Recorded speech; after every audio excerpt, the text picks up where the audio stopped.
যাচ্ছে না, কোনো হল প্রবোস্ট কোনো কোথাও নেই। পুরো পুলিশরা শিক্ষার্থীদের সাথে ব্যবহার করছে সেটা মানুষের পর্যায়ে ৭১ সালে এই ব্যবহার হয়েছে কিনা আমরা জানি না। আমরা অসুস্থ শিক্ষার্থীদেরকে রেস্কিউ করতে পারছি না, রেস্কিউ করতে অ্যাম্বুলেন্স নিয়ে আমরা মুভ করতে পারছি না, পুলিশ অ্যাম্বুলেন্সে হামলা করছে। এটা হতে পারে না। আমি সারা দেশের মানুষকে আহ্বান জানাবো, আপনারা দেখুন জাহাঙ্গীরনগর বিশ্ববিদ্যালয়ে কি হচ্ছে, আমাদের ছেলেমেয়েদের উপরে কি নারকীয় ভাবে আমাদের ছেলেমেয়েদের উপর হামলা হচ্ছে। আমাদের কিছু বলার নাই, আমরা সহ্য করতে পারছি না, নিতে পারছি না। আমরা কিছু লোক এখানে দাঁড়িয়ে আছে, আমরা নিতে পারছি না। আমরা শিক্ষক, আমরা দলদাস না। বিশ্ববিদ্যালয়ের ক্যাম্পাসে এইভাবে নির্মম ভাবে হামলা হবে শিক্ষার্থী, হাজার হাজার শিক্ষার্থীদের উপরে, এটা মেনে নেওয়া যায় না। এটা সভ্য দেশে হয়তো সভ্য সমাজ হতে পারে না।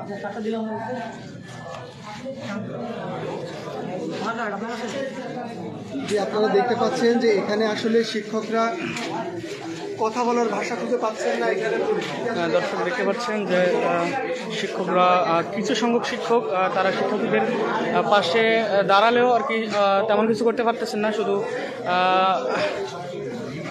কান্না করা ছাড়া।